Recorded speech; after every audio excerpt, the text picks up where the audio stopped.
ചേച്ചേ ചേച്ചേ എന്തുവാ ചേച്ചി വിശക്കുന്ന ചേച്ചി എന്തെങ്കിലും തരാമോ? ഇവിടെ ഒന്നുമില്ല പോ. 2 ദിവസമായി ചേച്ചി കഴിച്ചിട്ട് എന്തെങ്കിലും താ ചേച്ചി. ബെസ്റ്റ്. ഒരു പിശുക്കാരനും പറയുന്ന നല്ല ഫ്രഷ് ഡയലോഗ്. അല്ല ഞാനൊരു കാര്യം ചോദിച്ചോട്ടെ, ഞങ്ങൾക്ക് ഒരു നേരം കഴിച്ചില്ലെങ്കിൽ വയറ്റിൽ ഗ്യാസ് കയറും. തനിക്കിതൊന്നും ഇല്ലയോ? അത് ശീലമായി പോയി ചേച്ചി. ഇവിടെ ഒന്നുമില്ല പോ പോ പോ. ചേച്ചി വെറുതെ തരണ്ട, ഞാൻ പെർഫോമൻസ് തരാം. പെർഫോമൻസോ? അതെന്തുവാ? ചിലടത്ത് തന്നെ വെറുതെ പൈസ തരാറില്ല ചേച്ചി. അതുകൊണ്ട് ഞങ്ങൾ അസോസിയേഷൻ എല്ലാം കൂടെ കൂടിച്ചേർന്ന് എടുത്തൊരു തീരുമാനം, ഒരു പെർഫോമൻസ് യാചന. ചേച്ചി ഇതൊന്ന് പിടിക്കാമോ? എന്ന് ഞാനൊന്ന് വെച്ചോട്ടെ.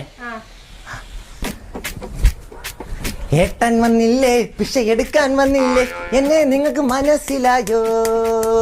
മനസ്സിലായോ അമ്മ? മനസ്സിലായോ?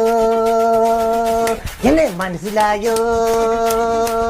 അമ്മച്ചി മനസ്സിലായോ?